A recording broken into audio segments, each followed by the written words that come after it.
Good day and welcome back to the No Opinion News Network.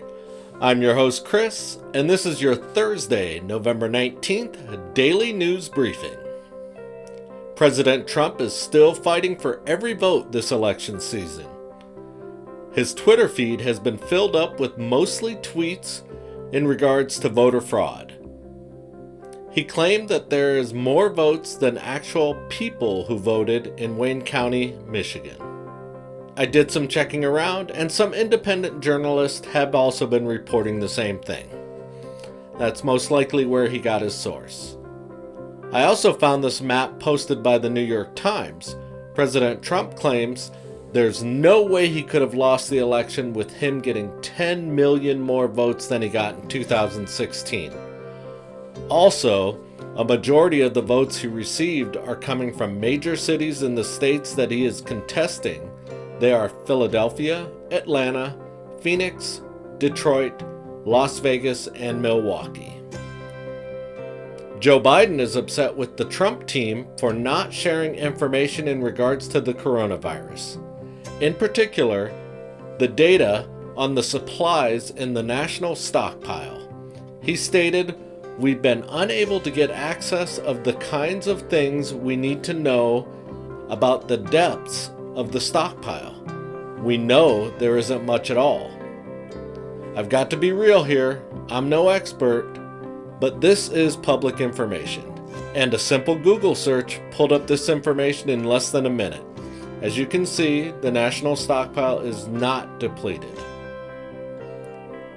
I'm not trying to pick a side here. I will call out either of them if I think I need to, and this one definitely needs to be called out. Yesterday I reported that the state of Colorado is going to work on their own stimulus package for the people since the federal government is not doing anything for them. I have new information. The Governor Paulus, is calling for a rare special session to provide a relief plan. The governor stated, "Extraordinary times calls for extraordinary actions." He then said, he will be asking the General Assembly to take up critical legislation that will help Colorado families and small businesses to help survive these challenging winter months. Colorado House Majority Leader Alec Garnett stated the legislator cannot wait until next year to consider the governor's plan. He also said, "We have waited for the federal government and we cannot wait any longer for Congress to act."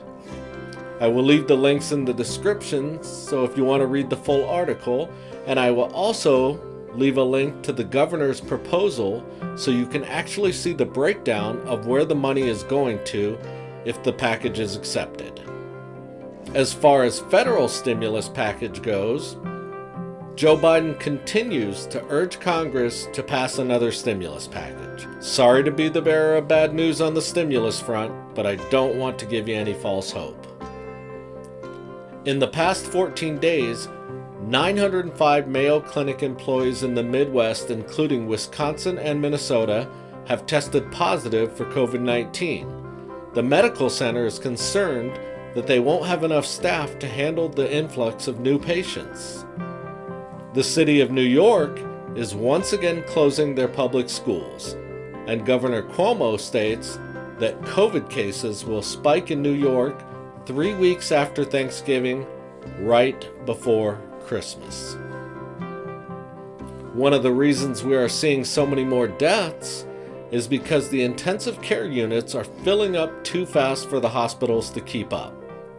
Montana, New Mexico, and Oklahoma are at 100% capacity in their ICUs, and 9 more states are over 70% capacity in their intensive care units.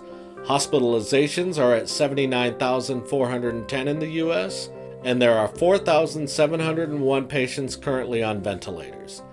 Another company has jumped into the vaccine race. AstraZeneca and Oxford University's potential COVID vaccine produces a strong immune response in older adults.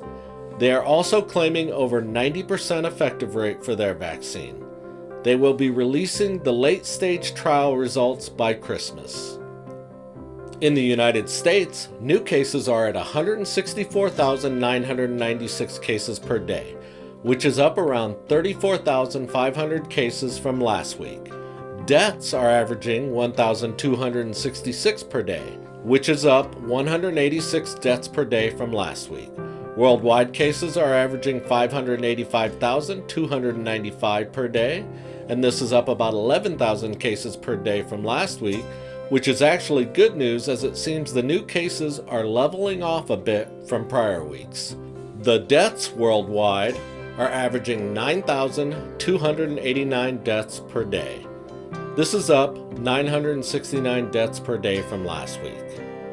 Make sure you tune in tomorrow, as I will be doing a special report on the lockdowns in Europe. The lockdowns have been in effect for about 2 weeks, so we're going to examine them to see if there is any positive effect halfway through their lockdowns. Well, that's a wrap for today. I want to thank you for tuning in to the No Opinion News Network. Please like, share, subscribe, and make sure you hit that bell icon so you will know when I go live or upload another video.